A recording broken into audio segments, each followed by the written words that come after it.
Información, análisis y entrevistas. Profundidad con una mirada panorámica. En Línea 1. Muy buenos días, bienvenidas, bienvenidos a Línea 1, aquí en Radio Usach 94.5 y Canal 50.2 de la televisión digital abierta. Mientras esperamos al viejito Pascuero, el país entra en un recogimiento. Sean creyentes o no, es como una fiesta tan familiar, ¿no? Recogimiento en el mall. Exactamente, Daniela Figueroa Videla. Oiga, entre paréntesis, también nos siguen por diario usach.cl, TV Usach 50.1, Zapping 173 y Mundo 522. Además, por supuesto, por las redes sociales. ¿Cómo está usted? Muy bien, Alejandro Guilla Álvarez, ¿cómo estás? Buenos días. ¿Qué le significa la Navidad? No mucho, la verdad. ¿No? Fui católica en algún momento de mi vida hasta los 18 años. ¿Y por qué se decepcionó? Cuando conocí el Vaticano, no me confirmé, hasta ahí quedé. No, Pero estuvo en el Vaticano. O sea, cuando fui a visitar, digamos, en peregrinación. Como turista. No, como turista. Y como que no me convenció. Fue un golpe de tanta opulencia. Así que no, esa cosa de la austeridad que profesa el catolicismo no se ve en el Vaticano. En el Estado Vaticano no se ve, en San Pedro tampoco. Pero el museo es re bueno, ¿ah? El mayor palacio que tiene Roma. Y usted, sí. bueno, del Renacimiento, porque... En fin. Hay otros edificios históricos que están Tengo ahí. hijo grande, así que queda feliz solamente con compartir, no pide ya regalos. Me va a tocar de nuevo Eso cuando es sea lo nieto, mejor. cuando tenga nieto, cuando sea abuela, Sí. ahí vuelvo a celebrar la Navidad. Ahora no, ahora es una comida familiar, rico. Ya, nada más. O sea, una Nada buena... ya. Oye, Bueno, te vamos a cuento- lo nuestro. Sí, Tiempo. te cuento que sí está agradable, ¿eh? Mira, 14 grados, casi 15 tenemos a esta hora según la dirección meteorológica, pero esperamos los 29 grados como máxima para esta jornada de lunes 22 de diciembre. Faltan 9 días para que se termine este 2025. Va a estar despejada toda la mañana, un poquito de nubosidad durante la tarde y mañana martes 23, ¿vale? Vamos a alcanzar los 32. ¿Cómo es posible? Y la mínima más o menos lo mismo, Y 14. el viejito Pascuero que viene tan abrigado. Así, pues. Bueno, hay que escuchar 31 minutos, calurosa Navidad. Vamos a revisar lo que nos dicen las calles de Santiago. El metro, al parecer, todo bien, está funcionando bien a esta hora punta. Nada que indique o que reporte ex de Santiago, Metro de Santiago en su cuenta de ex, eso quise decir, aunque muchas veces no dicen todo lo que está pasando, ¿ah? Yo soy testigo de aquello. Y en las callecitas de Santiago, a ver, por acumulación de agua en camino Melipilla hacia Santiago, entre enlace Santa Marta y los yacimientos de Maipú, cuidado en esa zona, motoristas y ciclistas deben tener particular cuidado. Y muestran ahí esa ¿De pequeña dónde inundación. sale el agua, por Dios? No dice, sí, acumulación de agua nomás.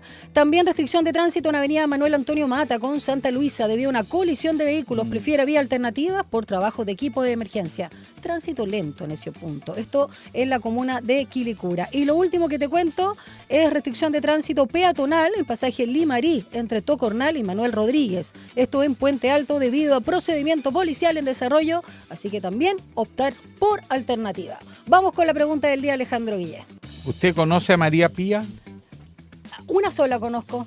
Ya. O sea, de lejos. Adriasola. Es la única que ubico. No la tengo esposa del ninguna amiga que se llame María electo. Pía. Claro, Sí. ella es la esposa del presidente electo, Sí. José Antonio Kast.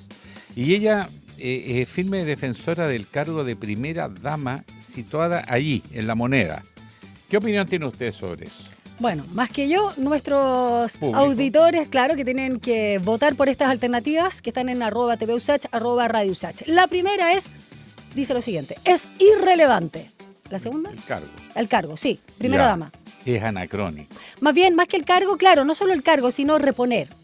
Una opción es irrelevante, tú dices, es anacrónico la segunda opción, y la tercera, Es importante que se reponga por el simbolismo. eso mismo. ¿A ti qué te parece? ¿Yo? Me omito, no quiero Mire, mientras inducir más lejos a de la la moneda respuesta. esté la familia, Mejor. mejor. Ya, no Se eres... lo digo por experiencia. No porque piense que lo harían mal, No sé. sino porque le pasa, tu familia se transforma en objeto de ataque. Hoy sí. Sí. Entonces- Tú lo viviste en campaña, sin sí, ir más sí, lejos. Sí, complicado, ¿ah?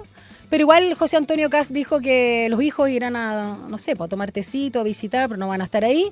Y la idea es no solo ahorrar, por eso la austeridad que él plantea, sino también el tema de la seguridad, ¿no? Que mejor que estén en una sola casa. Vamos a ver los arreglos, ¿ah? Porque esto es patrimonial, así que yo no sé cómo lo van a hacer y cuánto se van a demorar. En fin, puedes responderlo, ya te lo decía, en nuestra cuenta de Instagram, @TVUSach, @RadioUsach. Vamos con las principales noticias de esta jornada, 7:34.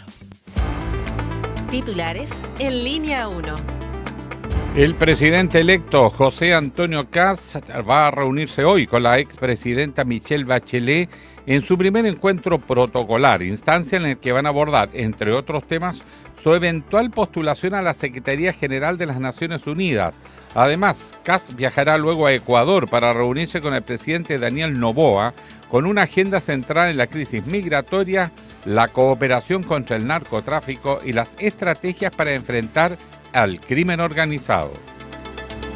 Además, el presidente electo José Antonio Kast anunció que los primeros 90 días de su gobierno impulsará un acuerdo con el Congreso para tipificar la migración irregular como delito, con el objetivo de impedir que quienes ingresen al país sin regularizar su situación circulen libremente. En su primera entrevista anoche en Canal 13, afirmó que su administración será estricta con quienes faciliten o lucren con la migración irregular y señaló que espera que al asumir en marzo, los migrantes irregulares hayan abandonado el país. A contar de las 10 de la mañana de este lunes, el Senado comienza a ver la acusación constitucional contra el suspendido juez de la Corte Suprema, Diego Simpertigue. Previo a la votación, Simpertigue pidió a la Cámara Alta mayor reflexión y aseguró que no ha existido ninguna irregularidad en su actuar, solicitando a los senadores que hagan justicia al momento de resolver.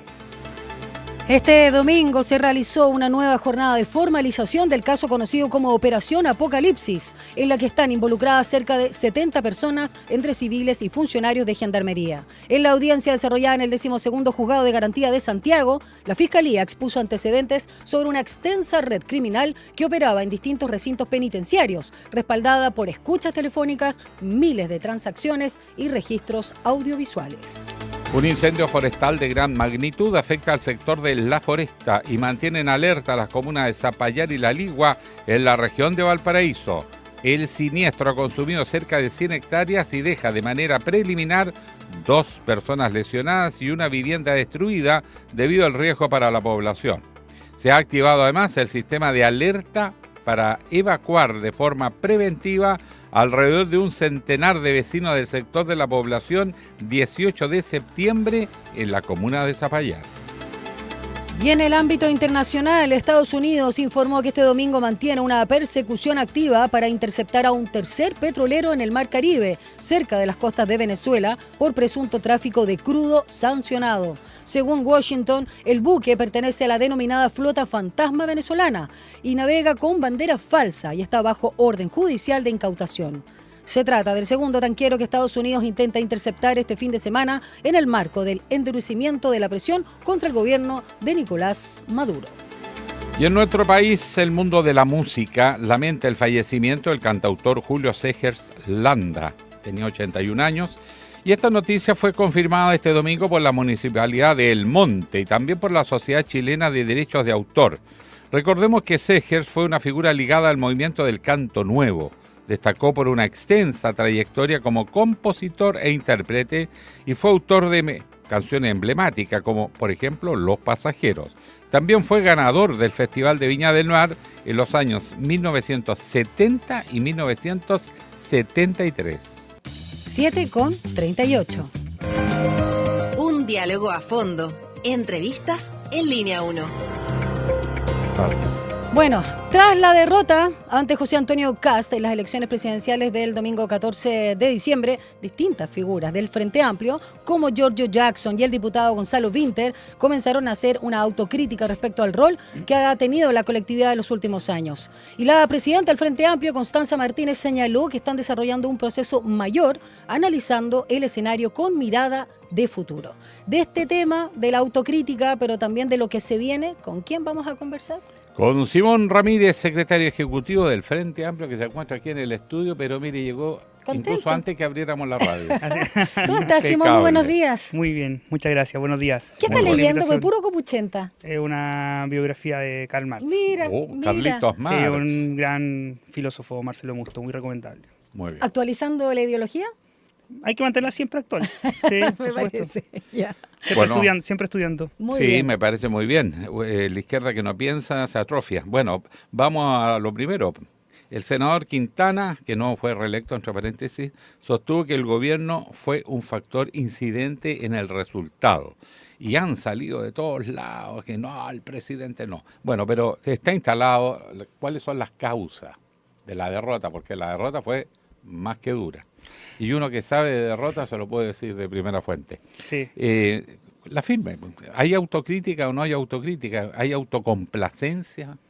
Sí, a mí primero que todo me llama la atención las declaraciones de Quintana, y creo que lo hemos visto opinando en general sobre el Frente Amplio de manera bien insistente, cuando en realidad uno ve en su propio liderazgo la dificultad o muchas veces la complejidad que él mismo tuvo para construir procesos de unidad.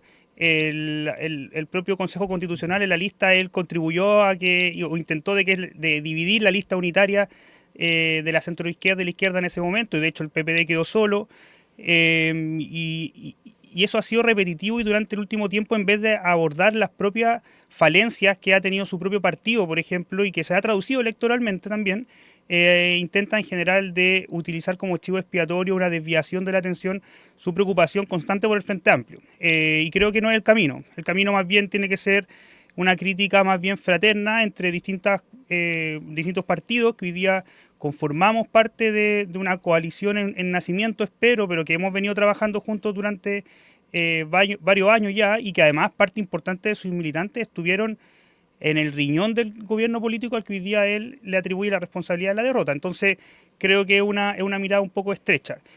Efectivamente, creo que hay una diversidad de factores por los cuales la derrota puede ser explicada. Eso es un poco obvio, pero lo menciono porque normalmente esta idea de achacar el grueso de la responsabilidad al gobierno me parece un reduccionismo que además, de hecho, no es beneficioso precisamente para el ejercicio de la autocrítica. Si la derrota fue contundente, y creo que el hecho de esa contundencia nos obliga a poder mirar qué es lo que se ha hecho bien y qué es lo que se ha hecho mal de una manera, por supuesto, que crítica, respetuosa, pero con profundidad también. Pero perdón, pasar del casi 55-56% de los votos cuando él eligió un presidente y salir de la moneda y dejar a su coalición con un poquito más de 40%, en cualquier parte del mundo algo pasó.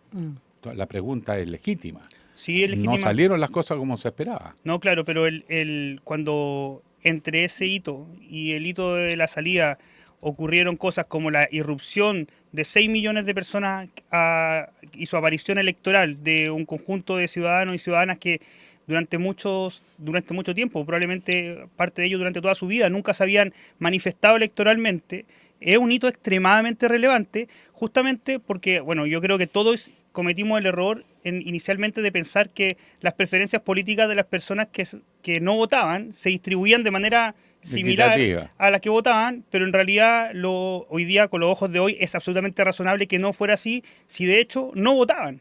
Lo hacían por alguna decisión, o sea, había distancia, escepticismo, desconfianza, malestar, desafección.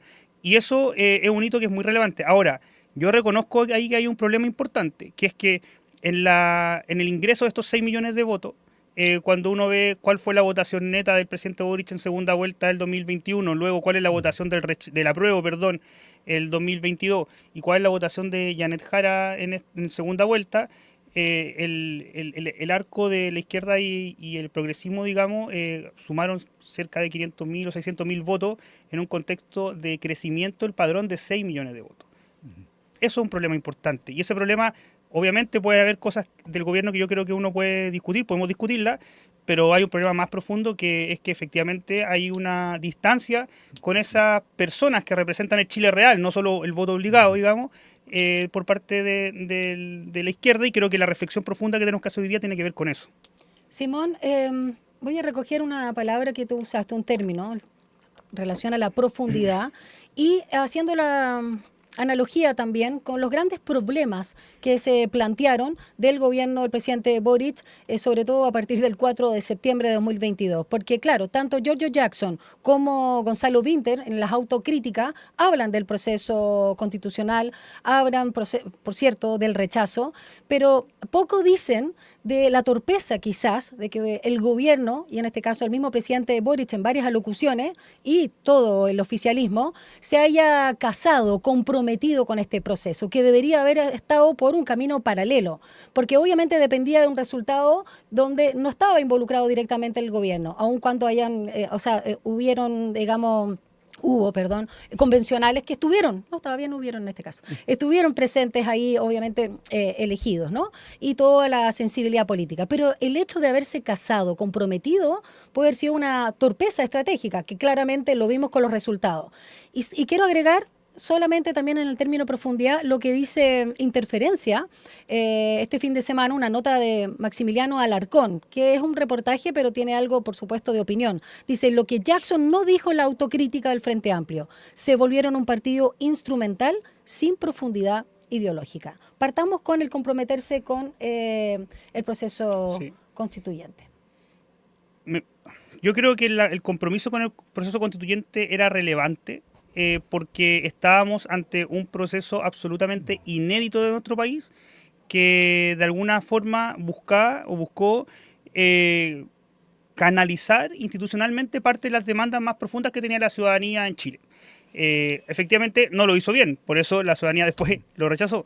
Pero había razones relevantes, me parece, para poder decir, bueno, este es un proceso tan importante para el país que además permite que se canalice institucionalmente lo que ocurrió en el estallido, y ahí yo paréntesis, me parece que no podemos no asumir con toda la profundidad político e histórica que tiene lo que ocurrió en el estallido. Es una irrupción popular de las masas en el país que probablemente prácticamente no tiene antecedentes en la historia republicana del país. Desde mi punto de vista, me parece que lo que ocurrió con el estallido es que finalmente le pone la lápida final. Y por eso hablan del clivaje, del nuevo clivaje. Sí, pero lo que hacen en esta visión del nuevo clivaje es que transforman ese hito político social hacia el movimiento específicamente electoral que ocurre después en el apruebo y el rechazo, y creo que ahí hay un salto lógico que es muy importante. Yo personalmente no me convence para nada hoy día, que sí creo que el clivaje, el sí y el no se está diluyendo, pero no me parece para nada que el reemplazo de ese clivaje sea lo que ocurrió en el plebiscito de salida. Entonces, el gobierno tenía razones fundadas, me parece, para eso. Lo que no tenía razones es para haber frenado una agenda de reformas hasta que tuviésemos el resultado del plebiscito. Y eso me parece que no es justificable. Y yo incluso puedo profundizar más la crítica en ese sentido. Creo que la izquierda en general pecó de exceso, en cierto sentido, por decirlo así, de institucionalizar la totalidad del proceso que ocurrió en el estallido hacia la vía constituyente, cuando es posible, me parece, lograr avances concretos en reformas materiales más concretas, incluso durante el periodo final del gobierno de Piñera y el inicio del gobierno del presidente Boric. Y probablemente lo que estaba demandando la ciudadanía, en parte muy importante, no solo era una nueva constitución, que eso fue una traducción más bien de la política a las demandas ciudadanas, sino que eran ciertos cambios concretos, porque lo cierto es que la vida cotidiana de las personas hoy día está marcada por el sobreendeudamiento, por la sobreintensificación del trabajo, por la falta de tiempo con la familia, por los abusos y por la inseguridad. Exacto. La inseguridad no era tanto tema en ese periodo, digamos, pero distinto, sí. Es que también a mí me parece que cuando Kast y la derecha refuerza el tema de la seguridad pública, se monta sobre un sentimiento, una emoción que efectivamente ya existía en el país, que era la sensación de inseguridad, solo que no necesariamente esa inseguridad es social también, se traducía en la seguridad pública, sino que, por ejemplo, en la incerteza absoluta de nuestro futuro, porque sabemos que nuestro futuro está comprometido en no sé cuántas cuotas de las 1 o 2 o 3 tarjetas que se tienen. Entonces, claro, hay una sensación de inseguridad que es muy profunda, que después la irrupción del problema de la seguridad pública también se monta sobre ella. Y lo último, respecto a la falta de profundidad, palabra que has usado harto ahora en esta conversación, Simón Ramírez, de la falta de profundidad ideológica del Frente Amplio y que se convirtió más bien en un partido instrumental, que es lo que dice Interferencia este fin de semana. Me parece que una sobreinterpretación, digamos, de lo que ha sido el Frente Amplio, o más bien, más que una sobreinterpretación, una interpretación con una orientación política clara que golpear al Frente Amplio. O sea, a mí me parece que lo que ocurrió en el estallido social seguir en el mismo hilo, es el resultado de lo que estaba ocurriendo durante los últimos 10 o 15 años en el periodo previo, que digamos es la muerte del proceso de la transición. Y ese proceso se fue muriendo lentamente, y es bien llamativo que el año 2017 es un año donde por primera vez al mismo tiempo participan en las elecciones el Partido Republicano y el Frente Amplio, y al mismo tiempo es la última vez que las fuerzas políticas de la transición llegan a segunda vuelta. El Frente Amplio, esa fue con aquí don Alejandro. Aquí presente, hay ropa tendida. Lo que quedaba. y durante entonces el Frente Amplio es una fuerza que nace justamente a propósito de los conflictos, me parece, del final del periodo anterior, y durante los últimos 10 años hemos estado en un tránsito consciente, a mí me parece bastante exitoso, de poder construir esta fuerza política y de que lograse expresarse institucionalmente y electoralmente con fuerza. Ahora, eso tuvo un costo, y el costo que tuvo fue de mirar probablemente a la sociedad con ojos más electorales que de insertarse política y socialmente más en el tejido social profundo. Yo creo que hoy día eso es un déficit y es un desafío, que es lo que tiene que hacer el Frente Amplio. Es decir, durante estos 10 años pasamos con mucha fuerza en un proceso hacia afuera en lo electoral y hacia adentro en la construcción de partidos, y hoy día hay que ya volcarse completamente hacia afuera, porque es cierto que hay una parte de la sociedad que era el votante, que hoy día se expresa como votante obligado, que claro, en cierto sentido nos pasó por al lado, porque nosotros estuvimos más concentrados en construir el partido, que me parece que de todas formas es una tarea necesaria. Y hoy día el Frente Amplio es una fuerza política de este siglo que tiene misiones concretas en términos de actualizar el proyecto de la izquierda, de hacerlo, de vincularlo más con la ciudadanía, pero no creo para nada de que haya sido un partido instrumental de nada, porque habría que preguntarse instrumental de qué. Es un partido que... Claro, ¿en función de qué? Falta. Sí, es un partido instrumental de los movimientos sociales, digamos. Sí. Claro. Bueno, este tema es un debate internacional, no es solo chileno, por eso que es interesante las variables externas que se está generando, pero hay la sensación de que se tiene un discurso pero no se tiene fe en él. Y por lo tanto, incluso cuando se gobierna con cierta tibieza. De hecho, en la propia campaña, ese giro a tomar las banderas que ponía la derecha en la agenda, en vez de reivindicar los propios principios, los propios valores y demostrar que eran dos visiones de mundo, en realidad uno siente que estuvo ausente. Por lo tanto, hay una sensación de una suerte de abandono, de derrotismo y de falta de fe en lo que se cree y lo que se piensa. Y yo no sé por qué lo sienten así. ¿Qué pasó ahí? Bajar las banderas. Claro. No, yo estoy completamente de acuerdo, y creo que, de hecho, este debate se ha traducido mucho en esta idea de la moderación o no la moderación para enfrentar en este caso a la derecha. Como si y aquí esto tiene un error de análisis muy importante. Sí, porque la derecha no se modera. No se modera, y es pensar que la sociedad se ordena de izquierda a derecha de la misma forma como se ordenan los partidos de izquierda a derecha. Y existe un centro esperando que llegue un espacio de moderación desde la izquierda y la derecha. Y lo cierto es que todos los partidos que han intentado de ocupar ese espacio hoy día desaparecieron. Evópoli, Demócrata, Amarillo, los resultados en general tendenciales de los ex partidos de... La gente no quiere moderación, quiere definición. Y la gente... Políticamente hoy día el sector más amplio es el sector que no se identifica políticamente con ningún sector y por lo tanto quiere definición. Entonces yo estoy completamente de acuerdo que ahí lo que tiene que apostar un proyecto político como el que esperábamos que fuera el de Janet Jara, pero también hoy día el del Frente Amplio mirando hacia adelante, es un proyecto que se plantee con sinceridad, convicciones y claridad ante la ciudadanía. Y eso me parece que es lo fundamental. No hay que echarse hacia atrás con esas banderas, sino que yo creo que hay que levantarlas y plantearlas con la mayor claridad posible. Y un error importante en este sentido, me parece, es, por ejemplo, haberle regalado a José Antonio Kast la cancha de que este era un país que se caía a pedazos y que por lo tanto era necesario un gobierno de emergencia. No se hizo nada serio para evitarlo, porque precisamente las definiciones de la campaña de alejarse de los resultados del gobierno le impedía hablar respecto a los avances concretos que había, y se le entregó esta cancha que además es muy peligrosa, porque en el fondo cuando se instala la idea de que hay un gobierno de emergencia, de lo que se instala también es que se requieren medidas excepcionales y restricción de las libertades públicas. Claro, para poder responder con adecuación a esa emergencia o a esta situación de crisis. Y Capitán América. Claro, y uno ve las declaraciones de hoy día y son bien impresionantes. Si uno las mira con ojos desde afuera de Chile, cuando dicen este país está en una crisis absoluta, es probablemente una de las crisis más profundas que tiene en su historia, realmente si uno lo mira con un poco de calma y serenidad, esas declaraciones no tienen ninguna, no se sostienen bajo ningún punto de vista, ni son capaces de responder a ningún análisis serio. Pero al final, ¿qué es lo que vemos como las medidas concretas para responder a la emergencia?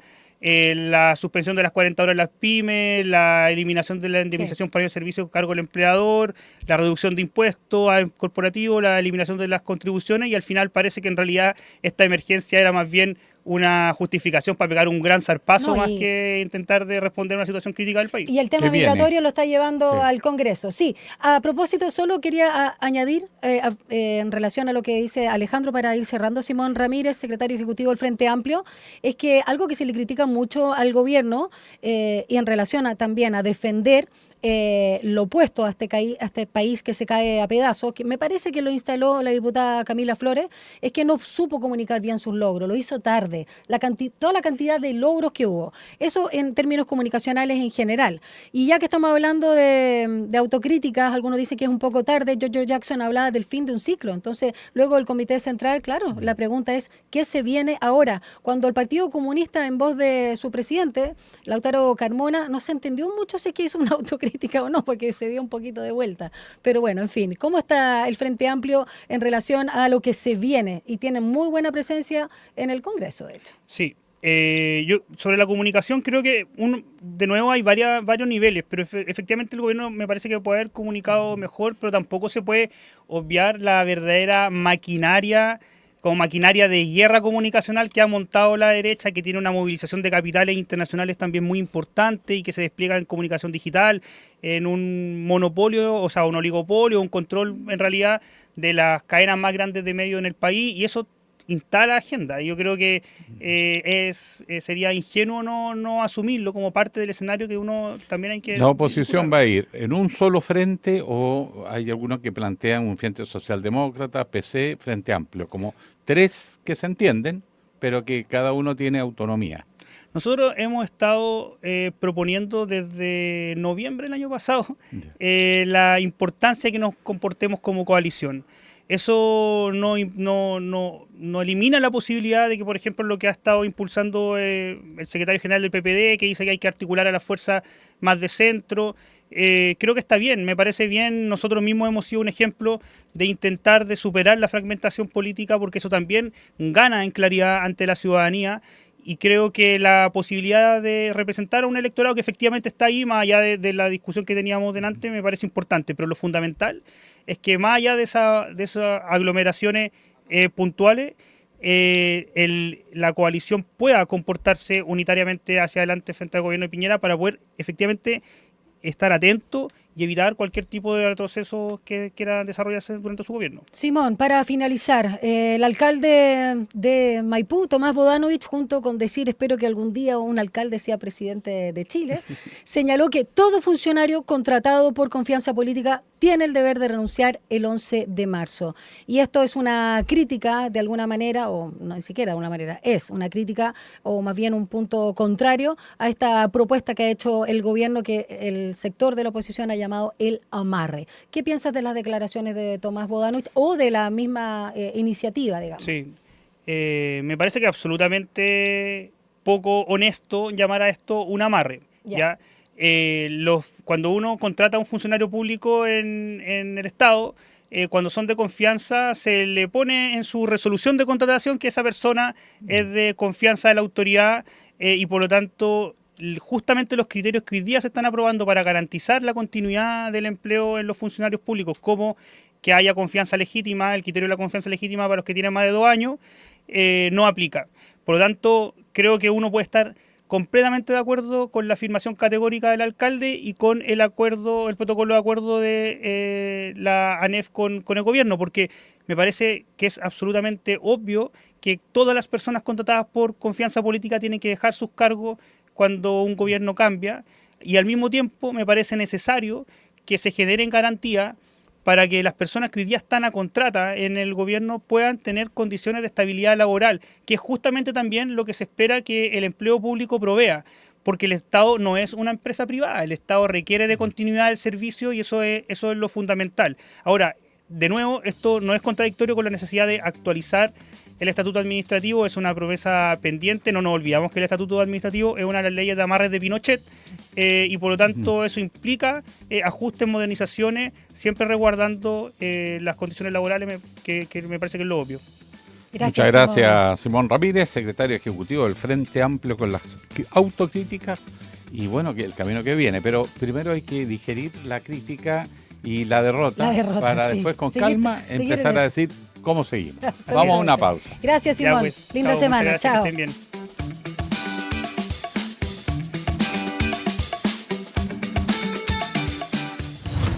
Una breve pausa y ya regresa Línea 1.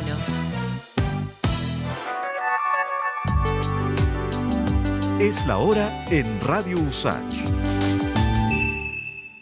8 de la mañana, en punto.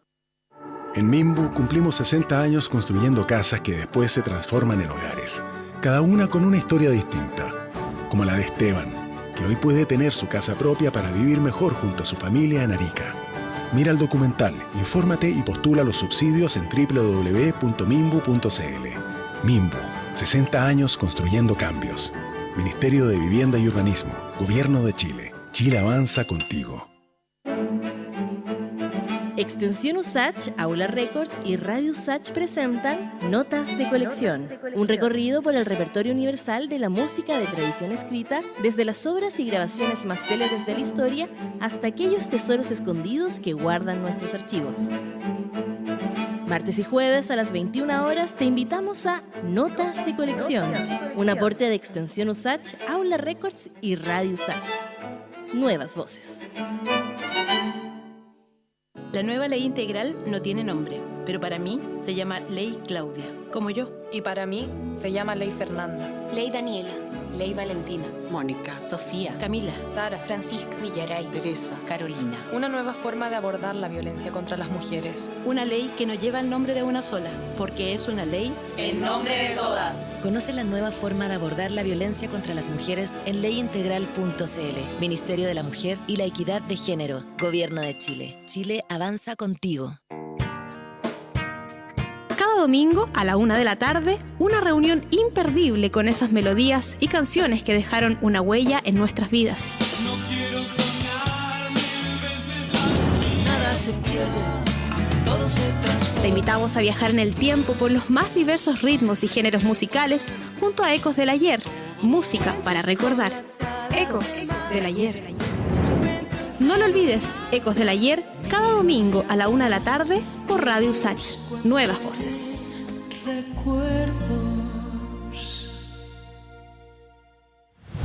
Estamos de regreso en Línea 1.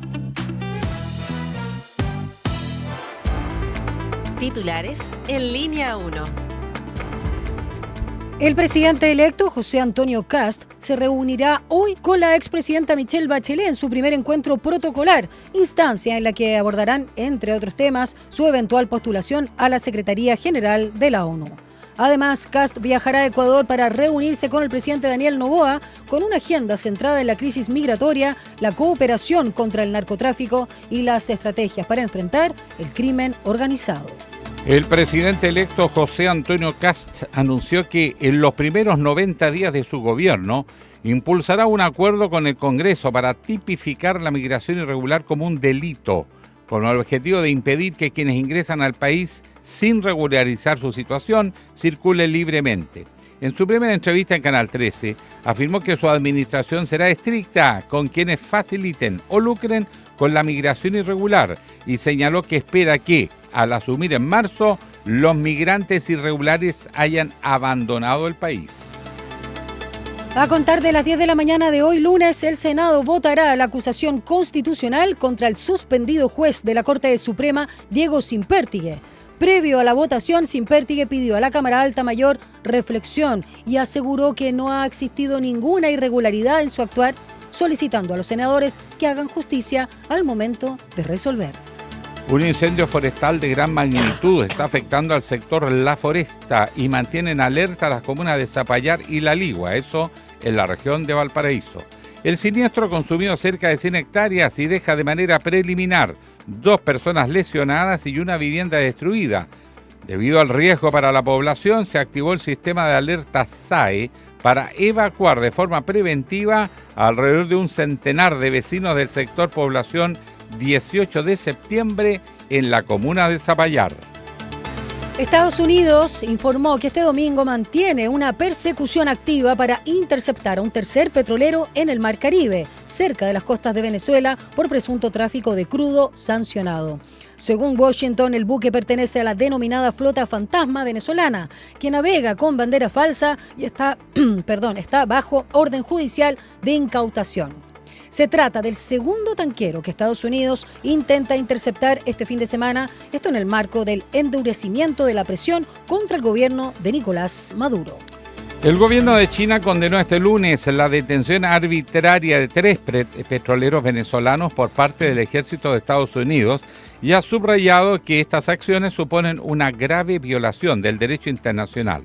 Desde China apuntaron que Venezuela tiene derecho a desarrollar de forma independiente una cooperación mutuamente beneficiosa con otros países. 8,5. Un diálogo a fondo. Entrevistas en Línea 1. Aumentan los vientos de guerra, pero se va sincerando. No es solo el narcotráfico y las eventuales conexiones del gobierno Maduro, el petróleo. Esa es la firme. Esto me recuerda cuando fue el conflicto en Irak, que había que atacar porque tenía armas de destrucción masiva que después nunca aparecieron, pero apareció una cantidad de petróleo que te digo. Quedaron todos felices los aliados. Y hartas cosas, no solo muchas petróleo. Más. Hay muchos recursos estratégicos, tierras raras, exacto, metales, varios, qué sé yo. Y sobre todo el oro que está disparado a nivel del mercado internacional. Bueno, de esto conversamos con...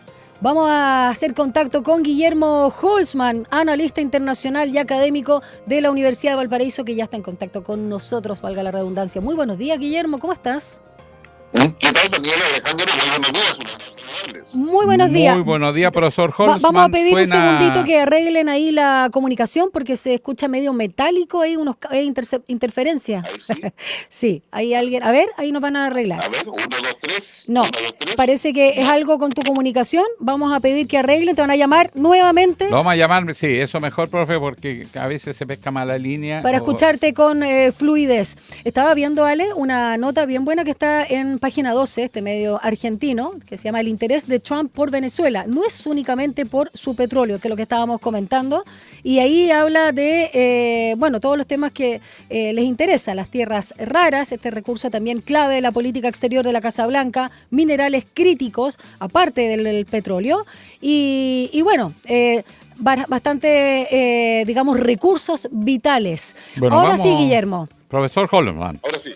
Ahora estamos mejor. Perfecto. Vamos al tema. Yo creo que el discurso de Trump, que ya habla, además del narcotráfico y todo, menciona realmente el interés de fondo, el petróleo, el oro, las tierras raras, y sobre el petróleo dice recuperar, que Maduro nos devuelva.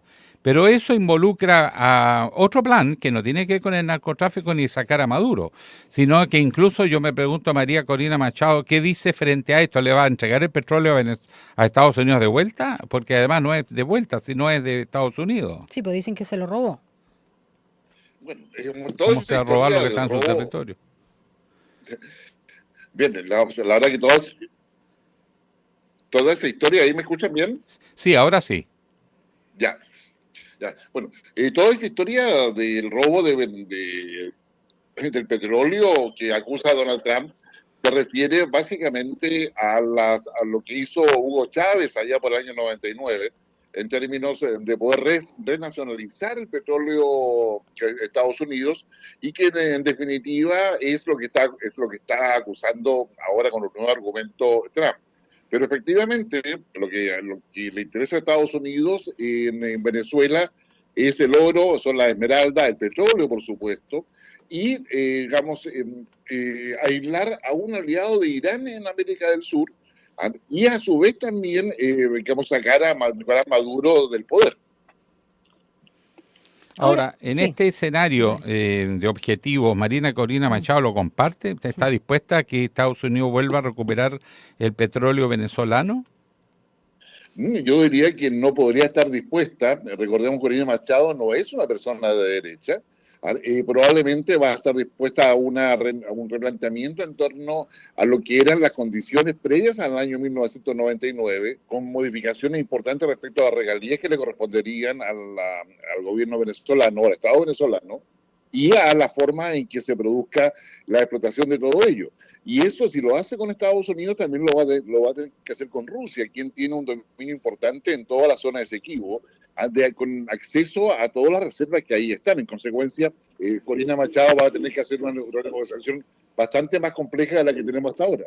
Ahora, Guillermo, bueno, está este bloqueo total anunciado la semana pasada por Donald Trump, esta incautación ya de estos petroleros que obviamente dificultan muchísimo la economía de Maduro, del régimen de Maduro, pero también está la solicitud que señaló justamente él en relación al Consejo de Seguridad de Naciones Unidas, que de hecho convocó para mañana, martes 23, una sesión extraordinaria y con carácter urgente para abordar la situación actual en Venezuela y, por supuesto, este bloqueo, esta invasión o esta opción de guerra todavía no anunciada de Donald Trump. ¿Qué podría salir de ahí?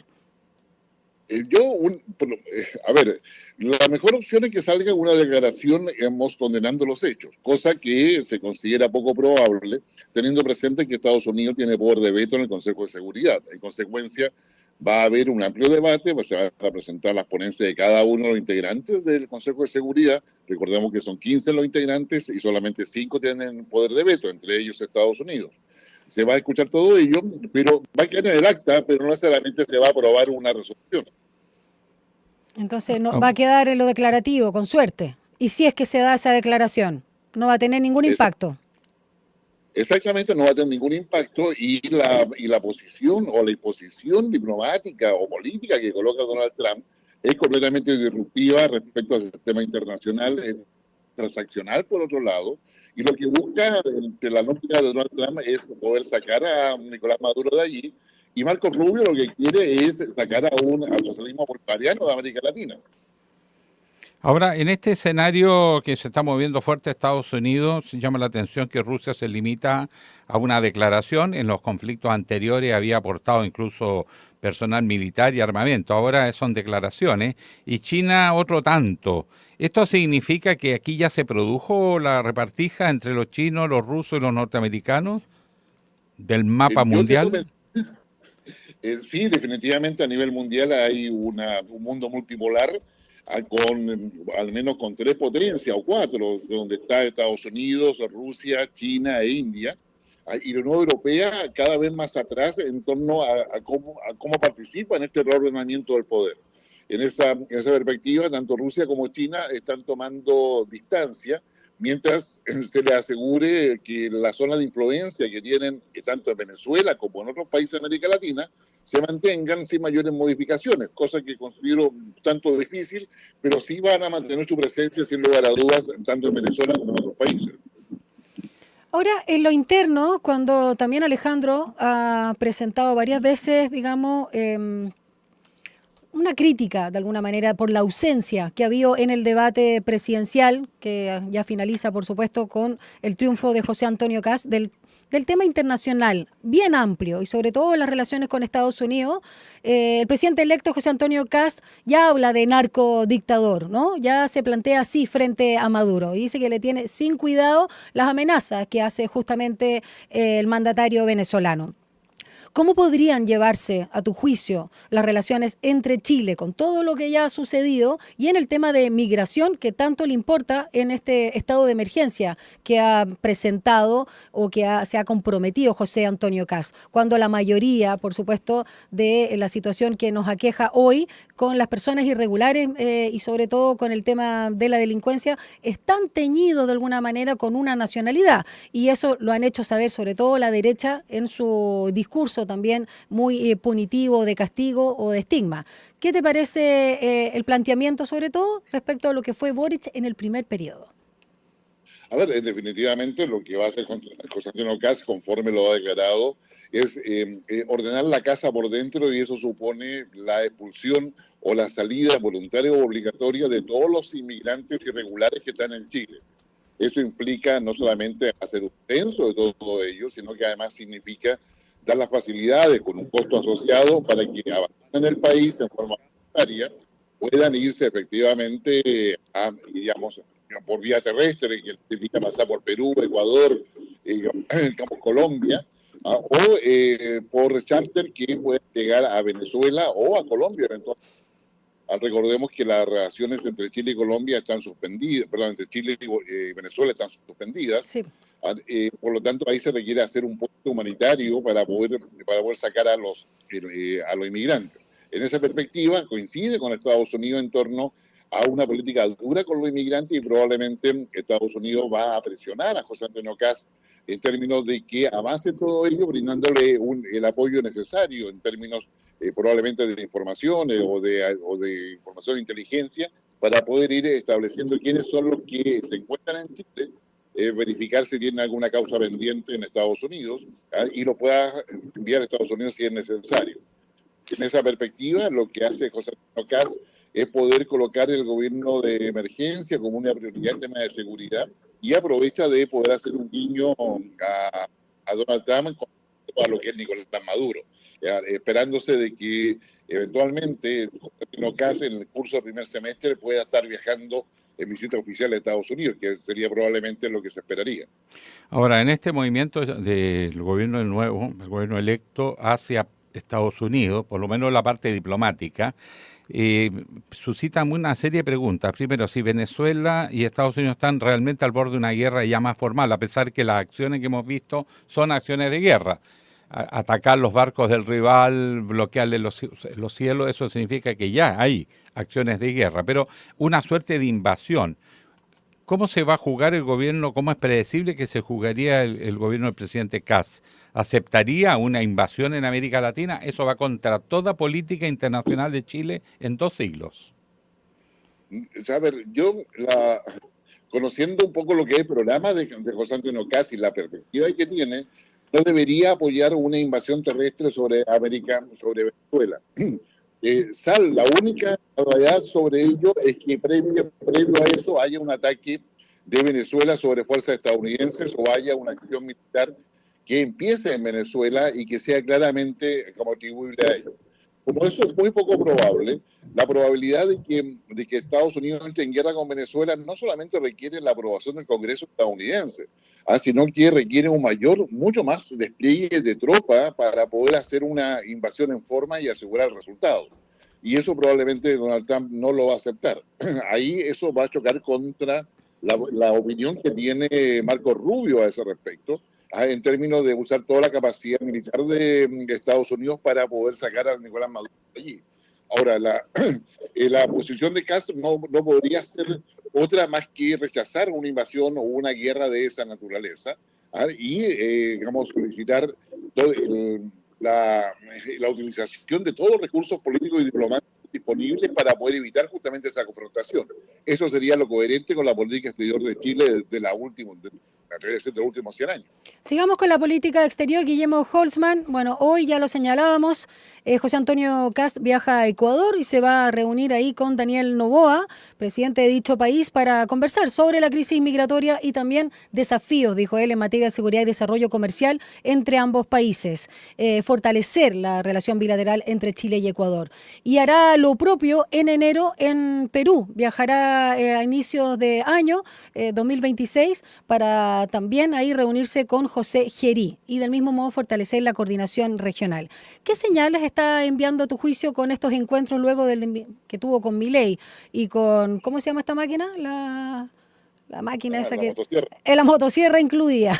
No sé qué fotos ahora sacará con Noboa, que a lo mejor no son tan performáticos sin duda banano. como Milei, exacto. Bueno, pero ¿qué señales está enviando a tu juicio, Guillermo? A ver, primero, la primera señal es que le quiere dar viabilidad a su propuesta de salida de inmigrantes, que en el caso de Ecuador y Perú son fundamentales porque es parte del corredor que siguen los inmigrantes irregulares para poder volver a Venezuela. Lo segundo es poder, conocer cuáles son las medidas y la efectividad de las medidas que ha tomado Daniel Noboa en Ecuador. Recordemos que Daniel Noboa ha tenido levantamiento en las cárceles, ha habido asesinatos de candidatos, él acaba de perder un referéndum, donde incluía incluso la posibilidad de instalar una base militar de Estados Unidos en Ecuador, que fue rechazado en este referéndum. Por lo tanto, va a conocer de primera mano cuál es la experiencia y cuáles son las posibilidades de una ayuda de Ecuador con Chile. Recordemos que Ecuador es un socio importante históricamente de nuestro país y por lo tanto va a establecer cuáles son las posibilidades de implementar medidas en común desde el 11 de marzo en adelante. Es decir, está adelantando un trabajo que se podría haber hecho después, pero lo está haciendo ahora previo a asumir como presidente. Ahí va tomando compromisos. Lo otro relevante es que Ecuador también es parte de la Alianza del Pacífico. La Alianza del Pacífico, que es una alianza entre Colombia, Ecuador, Perú y Chile, que ha resultado ser bastante eficiente porque no descansa en una burocracia internacional o regional, sino que descansa en acuerdos muy concretos para poder facilitar la cooperación comercial y económica entre todos estos países. En consecuencia, creo que va tomando por ahí una línea de poder acercarse a los países vecinos, cosa que posteriormente hará con Perú. Así que yo creo que por ahí va esa línea que está haciendo caso. Y finalmente le queda pendiente Bolivia. Lo normal exacto. sería... Sí. Lo normal sería que recorriera todos los países vecinos y además, como digo, trate de establecer relaciones, porque tenemos problemas con Colombia y Venezuela, y la mayoría de los migrantes que está generando más problemas es el venezolano, por la irregularidad, no estoy insinuando otra cosa. Y mientras no se resuelva la colaboración con los gobiernos, es bien difícil repatriar, es bien difícil contener procesos migratorios.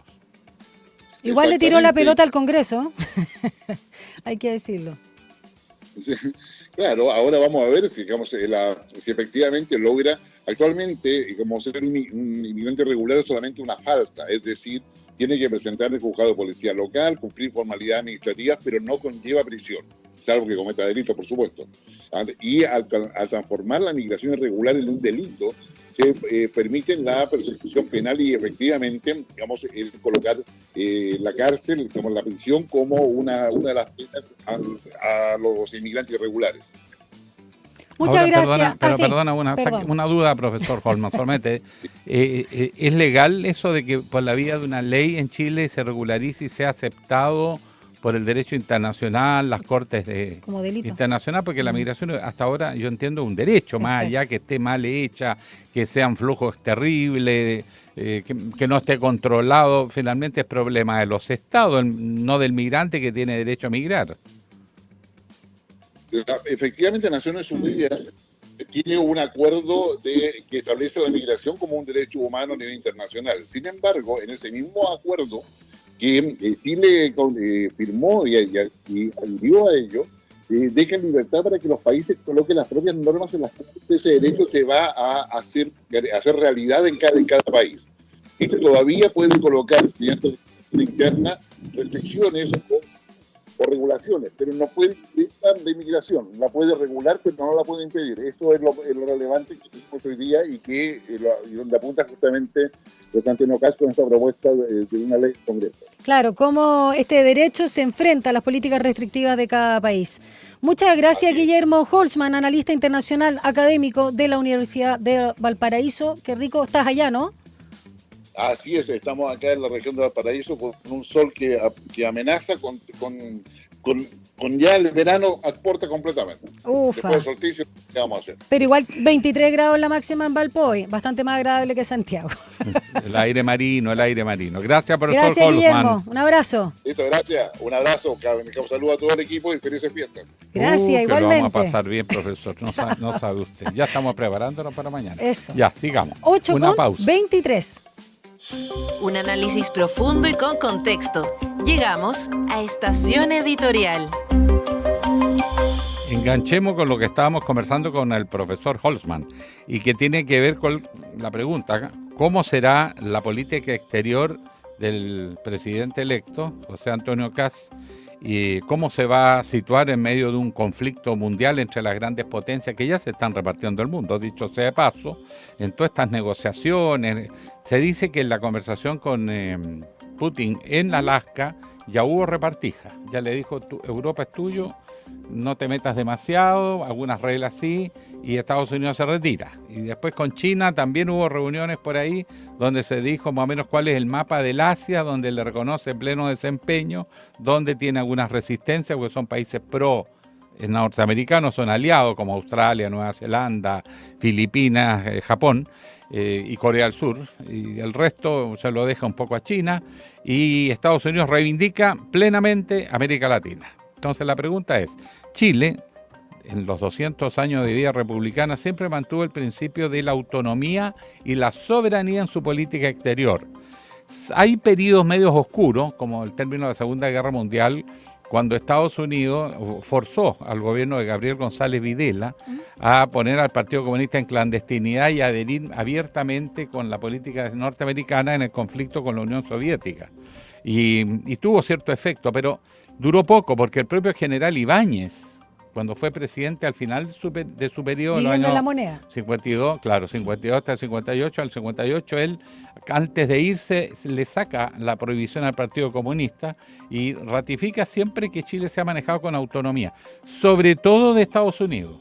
Nosotros hemos tenido más afinidad con los europeos que con Estados Unidos. Estados Unidos siempre ha sido un país que miró a Chile desde la fundación de la República como un rival, porque es el primer país de América del Sur que se organiza, se institucionaliza, bien, mal, oligárquico, lo que quiera, pero tiene gobernabilidad, copa su territorio, expande sus territorios, genera institucionalidad, genera Estado, genera fuerzas armadas poderosas y llega a tener una hegemonía en los mares del sur en la época. Y por consiguiente eso fue siempre una tensión.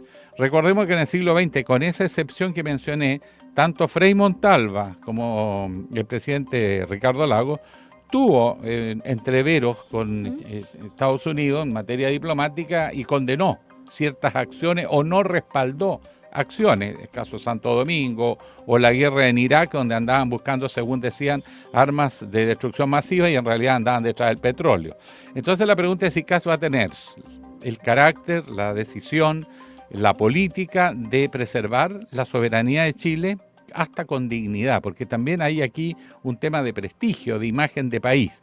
Nosotros hemos disfrutado de más imagen de lo que en realidad somos, precisamente por la coherencia y por la prestancia que han tenido los gobiernos chilenos en esta materia. ¿Kast hará lo mismo o será un sumiso como Milei que entiende que sin Estados Unidos sucumbe? Y otros países que se están entregando a Estados Unidos bajo lo mismo. Y segundo, entendiendo que además Estados Unidos va a presionar. Esto no es cuestión de que uno quiere, no quiere, que se mueve, no se mueve. Está ejerciendo todo tipo de presión el presidente Trump hacia los países que quiere someter y aislar de China o acotar las relaciones con China. En el caso nuestro es imposible porque casi el 40% de todo el comercio va con China. Para nosotros es de muerte romper con China, pero por lo menos lo diplomático y apoyarle todas sus políticas en América Latina lo van a hacer y lo están haciendo. Ojo, lo están haciendo. Bueno, en ese escenario, ¿cómo se va a manejar? Yo creo que el prestigio de su gobierno, sobre todo en mirada de más mediano o largo plazo, y la estabilidad de la política exterior están en juego. Y yo espero que eso haya debida comprensión de parte del presidente Kast, porque hasta aquí es medio raro esto. Lo noto débil. Y hay varias, bueno, no solo... Muy sumiso. Y hay varias cosas que tiene que tomar en cuenta en relación a política exterior. El Tratado Antártico es una responsabilidad estratégica de largo plazo que le toca heredar y que donde hay 53 países incluidos. ¿Le bajó el perfil a eso? Sí, pues, que ese es el tema, si no es solamente la relación de lo geopolítico con estas grandes potencias, ¿no?, en disputa. Y tú lo decías muy bien, el tema limítrofe, tripartito de alguna manera, ¿no? Argentina, Bolivia y Perú es clave, sobre todo para el control fronterizo. Pero hay muchos temas que ahí tiene que abordar. La guitarra, la batería, la banda le toca completa. ¿Qué nos dice aquí? ¿Vamos a economía o a una pausa? Vamos a economía con nuestro compañero que ya está instalado aquí. 8:28. La economía y tu bolsillo están en Línea Económica. Saludamos como corresponde a nuestro compañero. Te quedaste el viernes con otro nombre. ¿cómo se llama? Gonzalo Espinosa. ¿Cómo estás, Gonzalo? Bien, ustedes, ¿cómo están? Rodrigo se está confundiendo con un colega. Claro, es que entre talla y talla uno se confunde, después empieza a inventar nuevos colegas. Eso, pero una linda fusión. Claro. Linda Bueno, semana Gonza, corta, compañero. porque ¿Qué lo nos conocemos traes? más como Gonza. Eso, Les Gonza. traigo diferentes estudios para ¿Ya? hablar de temas de trabajo. A esta altura del año. Muy interesantes. Háblanos de vacaciones. No, Tal te vez sale un escuchamos. estudio de vacaciones. Eso, te Ya, escuchamos. a ver. Les digo, hay un estudio que dice que regularizar a migrantes venezolanos puede tener un impacto fiscal positivo en Chile. Buena. Este- Ahí te la dejo, dile. Sí, claro, ahí se la dejo a José Antonio Cast. Este estudio que le viene muy bien ¿a quién? A la Sociedad Nacional de Agricultura, Claro. que estuvo acá en Línea 1 la semana pasada también Exacto. hablando de este tema. Y este es un estudio que fue publicado el jueves pasado, que fue el Día Internacional del Migrante. Ah, no sabía, mira. Sí. Sí. Este estudio indica que fue hecho por... el estudio se llama Análisis de la contribución fiscal y económica de la migración venezolana y que fue realizado por la Organización Internacional de las Migraciones, que está vinculada a la ONU. Dice que regularizar al casi medio millón de migrantes venezolanos contribuiría a incrementar en un 1,28% los ingresos fiscales de Chile. Les cuento acá más datos.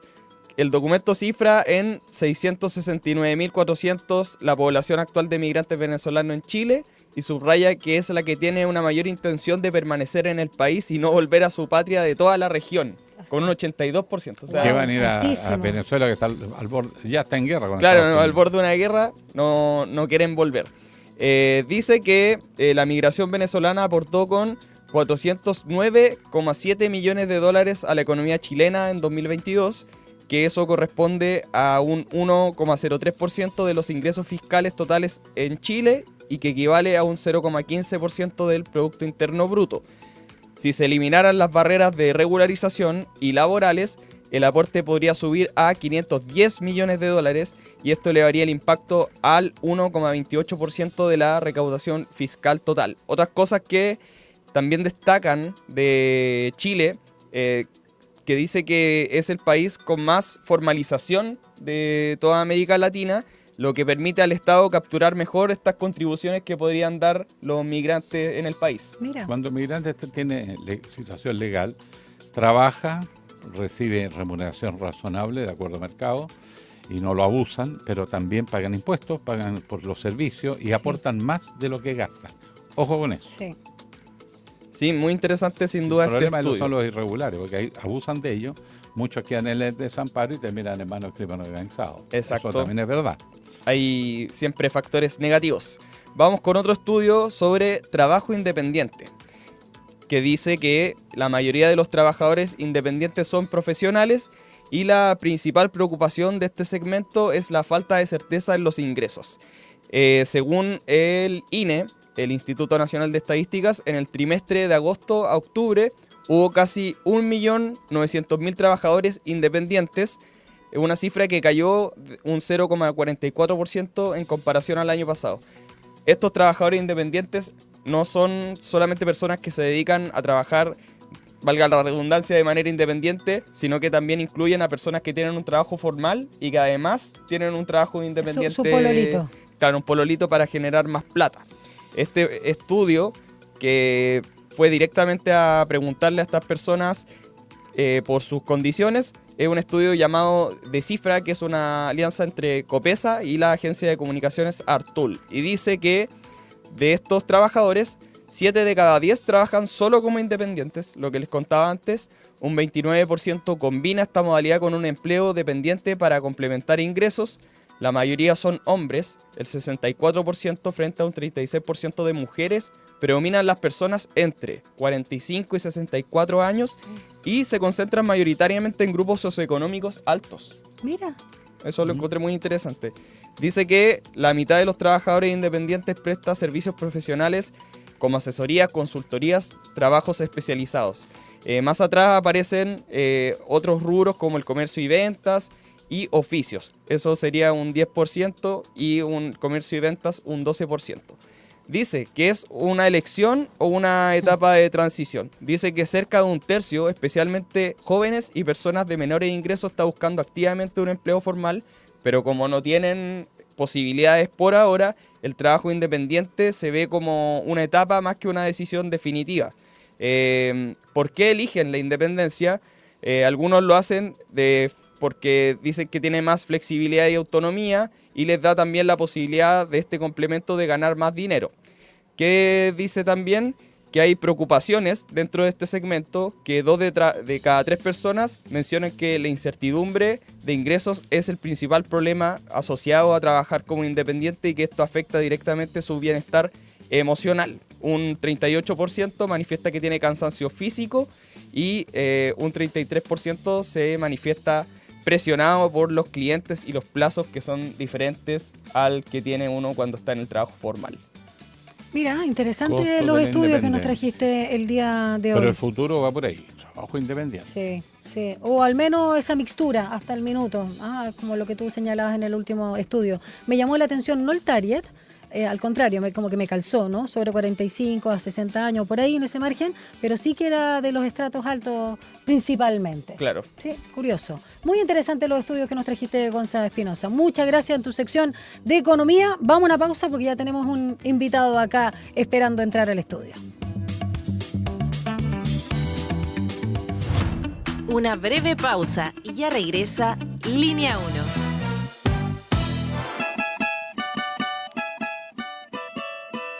A Hora da Saudade. Uma mirada desde las africanidades al mundo. Tejendo conexiones, raízes, influência, ritmos, arte e sabores por meio de la música. Sumérgete en este emocionante, vibrante e diverso viaje intercultural de la 94.5 Radio USACH. A Hora da Saudade, junto a Eugenia Dos Santos. Capítulos estreno miércoles a las 5 de la tarde y los sábados a las 19 horas. Todos los días a las 12 en punto te invitamos a hacer un recorrido por los sonidos más profundos de nuestro país. El alma nacional. La trova, el canto de raíz, folclore y fusión que unen generaciones. Y cada viernes con música en vivo en las sesiones de El Alma. El Alma Nacional. Justo al mediodía, un encuentro diario con la música chilena por la 94.5 FM Radio USACH y en el 50.2 de la televisión digital abierta.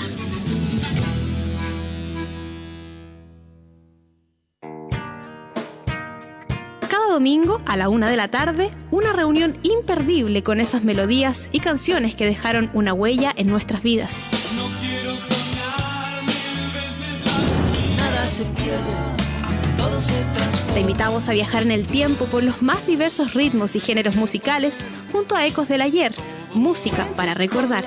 Ecos del Ayer. No lo olvides, Ecos del Ayer, cada domingo a la 1 de la tarde por Radio USACH. Nuevas voces. Recuerdos.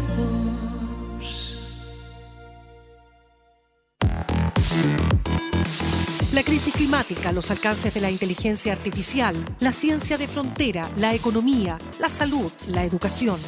Porque el mundo vive tiempos de cambios y en medio de lo incierto, en Sin Pretexto buscamos respuestas a los grandes desafíos.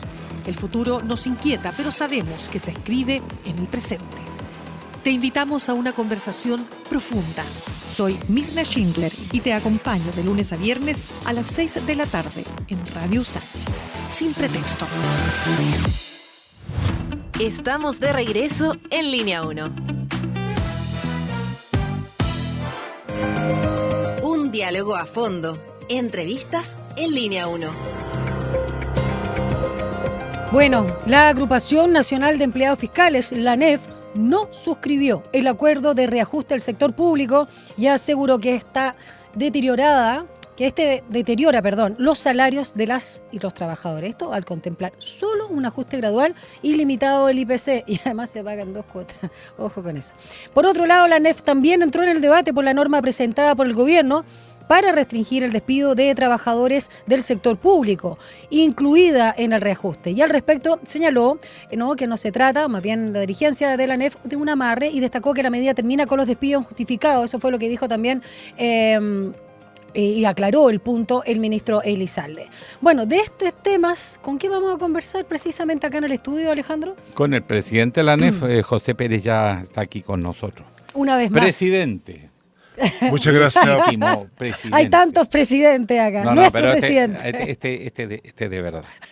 ¿Cómo está José Pérez? Bueno, bien, estoy bien. Y gracias por la introducción. Ha sido nuevamente un privilegio estar con ustedes. Yo fui presidenta de curso, tú casi presidente, Yo fui presidente de la ANEF. centro alumno del liceo. Ah, perdón. No, ese es mi cargo más alto al que he llegado. Bueno, uno tiene que honrar la elección porque uno lo elige. No lo nomina a nadie, por lo tanto, los tres hemos tenido la experiencia que nos eligen, así que compartimos eso en espacio común. Así que un gusto estar con ustedes y gracias también al equipo humano Radio Usach por invitarnos también. Gracias. Bueno, presidente de la ANEF, ¿por qué se salieron de la negociación o del acuerdo, no pusieron la firma en el acuerdo de la mesa del sector público con el Ejecutivo?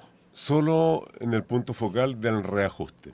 Ok, históricamente, en un punto. Sí, el único punto de diferencia que tenemos es el guarismo porcentaje, que es la única certeza que tenemos una vez al año para aumentar nuestro salario. Claro. Y incluso relativo al aumento, lo que hacemos siempre por principio es el piso, y lo dije la vez anterior acá en todas partes, el piso de recuperar el poder adquisitivo y un delta más. Obvio. Ese delta del crecimiento del país, aunque sea bajo, somos también parte, las y los funcionarios públicos, y ustedes también son funcionarios públicos, y aportamos ese crecimiento. Entonces, hoy día el ofrecimiento que hizo el gobierno, nosotros no lo compartimos, porque efectivamente recoge el mismo IPC acumulado en los últimos 2 meses, nos dejan en una situación estanco, 3,2, dividido en 2 cuotas, 2% en diciembre y 1,4% en junio del 2026. O sea, ese efecto hace que quede bajo el IPC o respeta bien el IPC por el monto. Lo que pasa es que porque respeta el reajuste no empieza de ahora. Exacto, respeta el momento, pero respeta el momento, pero ¿qué pasa a contar del 1 de enero? Claro, febrero, si la vida se va encareciendo día a día. Eso, los que dependemos de un salario lo sabemos. Sí. Y efectivamente para nosotros eso es impresentable, porque nosotros entendemos que todo esto y otra línea que sea en contra de este piso mínimo de recuperar poder adquisitivo es regresivo. Y por lo tanto no firmamos, sabemos que si no hacemos parte del otro pilar, que son materias laborales y sindicales, porque ahí sí contribuimos, debatimos las sesiones, que fueron largas jornadas hasta la madrugada, el último día, 3 de la mañana. Pero en ese punto focal del reajuste nosotros consideramos que firmarlo sería validar, y algo que incluso pensando en el futuro pasa a ser también un criterio muy perverso, sobre todo en el nuevo gobierno, que no sabemos cómo va a actuar frente a incluso esta negociación, si va a respetar o no este formato, que esta negociación es de hecho, no está arreglada. Del año 1990, 5 federaciones y confederaciones al alero de la CUT, una fue la ANEF, logramos instalar este diálogo social con todos los gobiernos, desde don Patricio Selgo en adelante. Hasta ahora se ha respetado, y esperamos que se siga respetando, porque es la única forma de abordar los temas laborales, sindicales y también salariales. ¿Y por qué llegaron a este acuerdo en 2 cuotas, como tú bien señalabas, ahora y luego en julio, 2 y 1,4%? ¿Y cuáles fueron los argumentos para solo estar en el IPC anual 2025, que es el 3,4%, y no subir estos al menos 2 puntos o 1 y fracción para llegar a los 5 en total? ¿Qué pasó? ¿Cuáles fueron las respuestas? ¿No hay plata? ¿Qué dijeron? Tal cual. ¿El Chile se cae de pedazos, dijeron? No se hace parte del gobierno porque eso fue no, sí, la oposición, pero sí hay una restricción presupuestaria. Efectivamente, nosotros que conocemos el Estado sabemos que los recursos son limitados, porque la tributación de nuestro país es bastante precaria. Todo lo que tributa el país y el Estado lo administra, lo entregan en un Estado subsidiario a los privados. La salud, el transporte, la vivienda, la PGU. Entonces, efectivamente, uno está consciente de aquello.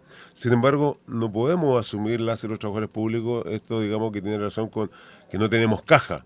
Bueno, nosotros ejecutamos las políticas públicas, entonces es como, no estamos diciendo que es un reconocimiento solo por el hecho de estar en el Estado, sino que es por el trabajo que prestamos a la ciudadanía. Entonces, esa expresión para nosotros es un principio que es intransable, y por lo tanto, más allá que efectivamente siempre los recursos son escasos, las necesidades son múltiples, aprendimos en economía básica, pero uno señala que en esta pasada, bueno, pongan también, nos estamos pidiendo incluso el exceso. Nosotros en nuestro pliego pusimos un 2% real para negociar. Sí. El año pasado tuvimos un 0,7% real.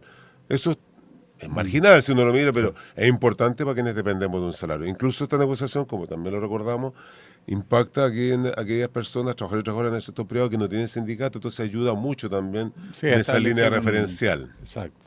Ahora hay un problema de incertidumbre, menciona usted, presidente, estamos conversando con el presidente de la ANEF, con respecto a lo que viene. Y se ha hablado de ajustes muy dolorosos. El senador Carter ha reconocido que vienen tiempos muy dolorosos, muy difíciles, que si esto se hubiese anunciado y dicho durante la campaña, la gente habría salido a protestar ya en la campaña y que por eso se mantuvo reserva. Lo que todos piensan que va a haber apretón en el sector público, porque al sector privado están anunciando rebaja de impuestos. Mayor razón para que haya apriete por el lado del sector público. O sea, ¿quién va a pagar el ajuste? Lo curioso es que cuando se abordan estas materias relacionadas con ajustes en la caja fiscal o razones presupuestarias, se pone en el centro a los dependientes un salario, a las y los trabajadores. Sí. Por ejemplo, si uno mira el sector privado, también nos comparan, hacen esta comparación perversa, pero nadie habla de los más de 400.000 despedidos potenciales de la empresa. Y esas personas que ganan, incluso muchos de ellos, el mínimo que construyeron con diálogo social la CUT y el gobierno, salario sobre 500.000 pesos. Eso no se habla, entonces uno se ve que hay una instrumentalización de que hay que sacrificar algo, y ese sacrificio tiene que ser los dependientes de un salario, en el caso de nosotros, las y los salarios públicos. Yo creo que eso es un relato que genera confusión y también animadversión, porque las personas que no conocen la realidad nuestra en el Estado piensan que estamos privilegiados. Claro, en sí mismos somos privilegiados porque tenemos un trabajo, pero eso de tener un trabajo es ojalá para todo y todas, no es solamente para el Estado, sino que también para el privado, y que los sueldos sean y todo sea nivelar hacia arriba, no esto de lo mínimo o mira hacia abajo, alguien tiene que pagar el costo. ¿Qué costo? La buena gestión pública, entonces revisemos cuánto el Estado le entrega al privado para que efectivamente realice bien la tarea, y tenemos ahí una contratación frente, por ejemplo, al sistema de cuidado de los niños y niñas adolescentes. Hoy día hay nuevos servicios, ¿cierto? Mejor niñez, reinserción social, y resulta que esas casas que se toman los recursos estatales y están privatizados, no cumplen los estándares para atender bien a esos niños y niñas que desechan la sociedad. Entonces uno dice, bueno, fiscalicemos más, no tenemos más fiscalizadores porque no hay recursos. O sea, en Negemin, que el otro día también lo señalaba, no hay vulcanólogo, es que no hay más recursos. Oye, pero hay que hacer una acción preventiva frente a que tenemos más de 2.000 volcanes. Ya veámoslo más adelante, administremos la pobreza, lo digo con respeto. Sí. Entonces, el nivel, digamos, de desconocimiento y de atentar contra los derechos fundamentales cuando se trata de nuestro salario, o en este caso, ningunear o ofender, resulta que no se habla de estos temas cuando... ¿Cómo están los trabajadores y trabajadoras? No estamos pidiendo un privilegio de atención, pero sí ocupamos también de que nosotros ejecutamos la política pública de los gobiernos de turno. Entonces trabajamos, y como lo he dicho siempre desde la ANEF, para el Estado de Chile, no para los gobiernos de turno. Entonces nosotros no queremos ser botín político en esta pasada. Siempre lo hemos dicho, siempre lo hemos ratificado, pero ahí yo creo que quienes ejercen el liderazgo desde un presidente electo, su equipo, incluso su propio equipo, cuando un señor, que yo lo repito, lo digo, señor Valenzuela, es asesor profesional del Servicio Civil como consejero, gana recursos fiscales y de noche nos dice que somos XX, yo no repito para naturalizar, digamos, la ofensa o la acción violenta. Y dice, ¿cómo? Y fue asesor en gabinete del presidente Piñera, bien por esa confianza, pero gana recursos fiscales. Entonces, de eso no se habla, no digo para atacarlo, para ofenderlo, sino que con la delicadeza y la responsabilidad que tenemos es que deberían ser otras las miradas y los aportes, porque nos ponen como nosotros los limitantes para avanzar a atender mejor la ciudadanía, lo que es falso. Son las propias políticas públicas, los propios programas que son bastante limitados, lo digo con mucho respeto, de no llegar oportunamente a la ciudadanía. Quiero preguntarte en pos del tiempo directamente sobre el debate que se dio justamente en la misma discusión del reajuste fiscal respecto a las y los funcionarios, y que la oposición básicamente habló de amarre de los funcionarios públicos. El gobierno hizo la distinción a través de Elizalde, ¿no?, entre los de carrera y de confianza. Y quiero saber también ahí cuál es tu opinión respecto a lo que se está planteando desde lado y lado. Bueno, primero nosotros en ese punto que señala tiene relación directa con asegurar vía legal que toda autoridad de aquí en adelante tenga el fundamento, ¿cierto?, para no renovar contratos y para evitar despidos arbitrarios. Porque cuando en esta fragilidad contractual que tenemos en el Estado, honorarios, contrata, somos un 70%. 26.000 personas trabajan en el Estado entre municipios, salud y administración central, honorario. Y otro diferencial, contrato. Entonces son contratos temporales que se han renovado. Entonces no queremos quedar supeditado a este botín político. No, estos son míos y yo los saco y traigo a los míos. Eso es incorrecto, ese razonamiento. Lo que nosotros pusimos en ese párrafo es que se respete la ley que está vigente. Uno diría, oye, pero en este país está la ley, hay una ley, 19.880, que todo acto administrativo tiene que estar fundamentado. Queremos perfeccionar esa discrecionalidad. Sí. Y eso es sano para la democracia, porque como la actual Contralora General de la República dijo que ella no se hacía parte de la doctrina del ex Contralor, confianza legítima, siento que uno tenía la expectativa con 2 periodos de calificaciones en su haber, tenía cierta tranquilidad, no estancamiento, tranquilidad laboral, porque tenemos que tener tranquilidad laboral, si dependemos de un salario no podemos estar supeditados a que llegue un gobierno y nos echan, como nos pasó el 2010, a 11.000 personas para la calle. Entonces, evitar eso es sano para la democracia, es sano para la política pública, y yo creo que se confunde y se instrumentaliza esto que se llama ley de amarre. No es cierto, es cómo profundizamos. Y la unificación de criterios que tienen los jueces reconoce 5 años la confianza legítima. Entonces, para evitar interpretación de una contralor de turno, evitar la unificación de los criterios de la justicia, nosotros entendemos que es mejor hacer un marco legal que no es que nos quedemos, igual somos sometidos a calificación, igual nos pueden despedir si no cumplimos en nuestro trabajo, etcétera. Entonces eso es falso. Y a continuación hay otro párrafo que no se menciona, que efectivamente en ese sector, que hay más de 4.000 cargos de nominación a dedo político por los gobiernos de turno, y nadie lo dice, eso está en la ley actual. Le estamos señalando que hay que sea un porcentaje del 1% del total de los funcionarios públicos para que puedan nombrar, obviamente, ministros, subsecretarios, jefe de servicio. Y ahí no se dice nada. Entonces uno se pregunta, esa es la oportunidad para evitar lo que llaman ellos operadores políticos, porque efectivamente desde los propios partidos que asumen el liderazgo en la moneda o el gobierno de turno, bueno, efectivamente tienen que colocar ojalá a las y los mejores. Pero ahí también tenemos diferencias, porque a veces le pagan muy bien a un asesor y resulta que tiene que hacerse cargo de un equipo, de una dirección o de un servicio, y es bastante menos que regular su desempeño, y le pagan, digamos, sin ningún impedimento. Entonces, ahí hay un párrafo que se hace parte de que los nombramientos políticos estén acotados, que se evite la instrumentalización de sus actores o cooperadores políticos que se menciona, que yo no lo comparto, pero ya es parte de la democracia, y ahí efectivamente hay una cláusula en particular a continuación de los contratos temporales en condición contrata. Y para precisar, perdón, el tema de los contratos y de los honorarios. Desde el retorno a la democracia hubo un acuerdo político en términos de que había sido el régimen militar y la derecha más bien ya, y la concertación, las autoridades, en el sentido de que había una ley de inamovilidad, pero eso era total. Y gente que pasó 20 años sin trabajarle un día a nadie, recibiendo el sueldo completito. Pero eso obligó y autorizó a la derecha a crear una planta paralela. Sí. Ahí surge esto de la planta paralela, de los contratos y honorarios. Y después se hizo práctica, porque los gobiernos de la concertación muchas veces aprobaban leyes, como creación de ministerios, pero no tenían funcionarios. Entonces quedaba en el aire contrata honorario. O sea, el Estado es el principal violador de los derechos laborales de los chilenos. Puedo sumar que yo no puedo entender cómo los contratas no tienen derecho a indemnización. Tú te vas, puedes estar 15 años, 20 años, 10, lo que sea, o sobre, qué sé yo, y te vas con una mano por delante y una mano por detrás. Eso es impresentable. Y esto a propósito también del nuevo modelo de indemnización laboral a todo evento del Código Laboral, de la Dirección de Trabajo que plantea José Antonio Cas, que más encima tienen que pagarse ahí su propia indemnización. Pero, ¿qué pasa a la contrata? Es impresentable. Sí, bueno, primero frente a lo que dice aquí Alejandro en relación a la historia, que bueno, porque eso sí fue una ley de amarre. La dictadura aseguró que esos nombramientos que realizó la dictadura en cargo, digamos, sin trayectoria de permanencia laboral, tenían, digamos, otro componente más político y que se quedaran, recuperar la democracia. Pero después, efectivamente, lo que pasa es que tampoco los servicios conversan con la dotación real. El presupuesto que se autoriza es para la dotación completa, honorarios, contrata, código del trabajo, planta. Y eso lo tiene que administrar un jefe de servicio o un ministro, qué sé yo. Y en virtud de eso, claro, cuando dicen, oye, ¿cuáles son los titulares de planta? 20%, y el estatuto nuestro dice, tiene que estar el 80% en la planta y solo el 20% de contrato. Entonces, estamos en Chile, siendo tan leguleyo, tenemos una contradicción.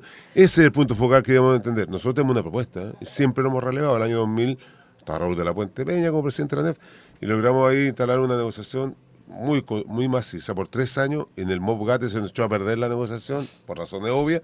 Aceleraron el tranco Longueira y el presidente Lago, cierto, cuando se dio la mano, Y de ahí surge el servicio civil. Y en ese momento ya estábamos hablando de esto, que tuviéramos incluso ordenar nuestro desarrollo laboral, la carrera que no tenemos, para que tengamos un tiempo prudente como contrata. Después pasan los procesos de concurso, después hay movilidad, después hay exigencia, mayores responsabilidades, y eso tiene un componente con el salario.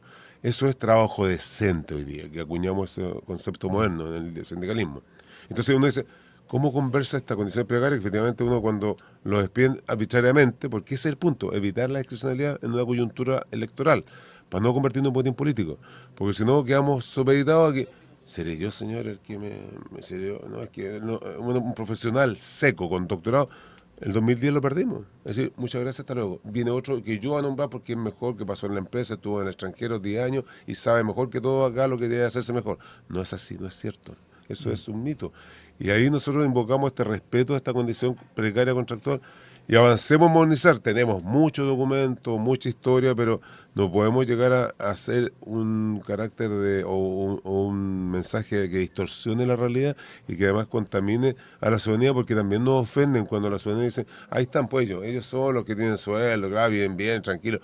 Pero si somos dependientes de un salario, tenemos también la posibilidad, así como el sector privado, de tener salarios dignos, trabajo decente, es lo que a nosotros nos corresponde. Entonces cuando aparecemos como un elemento contaminante, bueno, recordamos nuestro momento sindical, pues si logramos las 8 horas, el descanso semanal, los sistemas de turno, el derecho a la silla, ¿cierto? Todo eso son que no cayó por gravedad, por generación espontánea, fueron por el momento de propuesta del mundo del trabajo, del momento no sindical. No hubo ningún empleador o empleadora, poniendo el caso, que dijera, ¿qué necesita? La ley Carín, el convenio 190 de la OIT, el convenio 87, 98, 151 que da.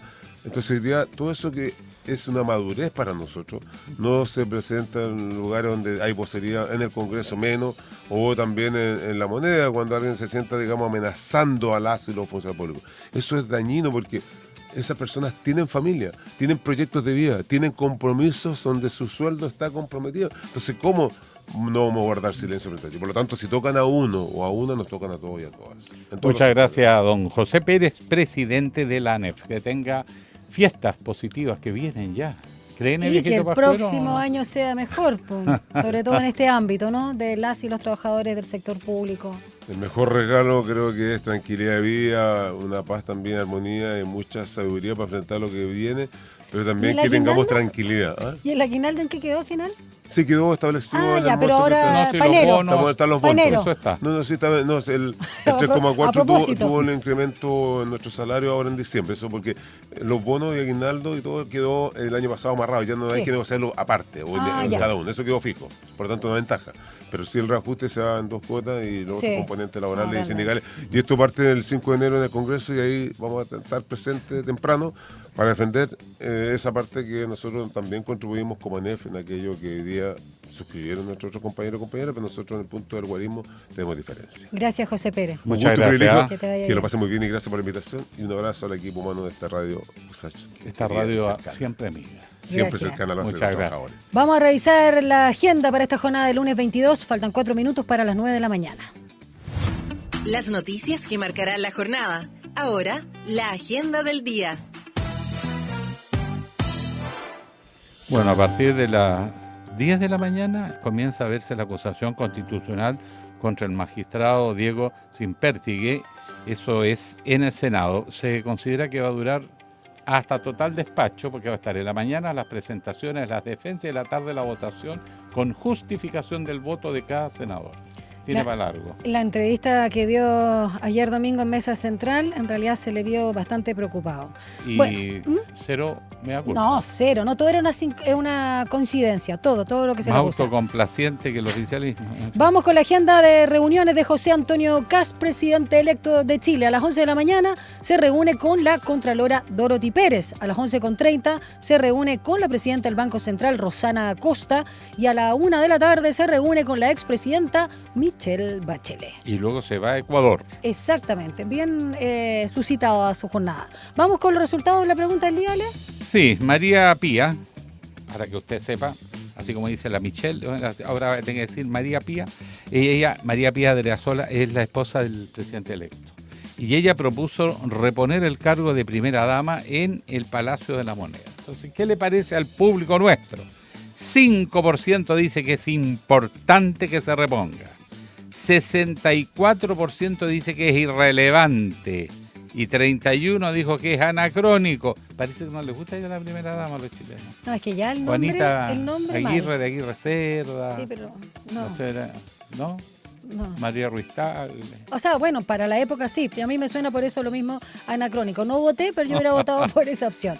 Ya, nos estamos despidiendo con 18 grados, esperando 29 para esta jornada de día lunes. Quédate en nuestra sintonía. Ya viene nuestro compañero Rodrigo Alcaíno con una nueva edición de Enlace USACH. Nosotros Que hasta lo mañana. pase bien. Chao, chavales. Chao.